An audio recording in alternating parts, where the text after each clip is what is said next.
మానవుడు జన్మించిన తర్వాత నుంచి, ఈ సృష్టిలో మానవుడు పడిపోయిన తర్వాత నుంచి హృదయములో సమాధానము లేదు. పాపము చేత బంధింపబడి, శాపముల చేత బంధింపబడి, సాతాను చేత బంధింపబడి, రోగాల చేత బంధింపబడి, మంత్రశక్తుల చేత బంధింపబడి, ఆర్థిక సమస్యల చేత బంధింపబడి మానవుడు నలిగిపోతున్నాడు. అయితే సమాధానకర్త అయిన యేసయ్య వచ్చి సమాధానమిచ్చేశాడు. అందుకనే వారు ఏమని వాడుతున్నారు?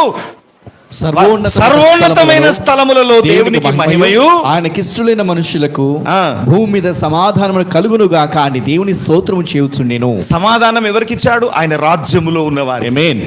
ఎవరైతే ఆయన రాజ్యంలో ఉన్నారో దురాత్మల పీడన వారికి లేదు. ఎవరైతే ఆయన రాజ్యంలో ఉన్నారో మంత్రశక్తులకు వీరి మీద అధికారం లేదు. వీరి హృదయములో నిజమైన సమాధానం.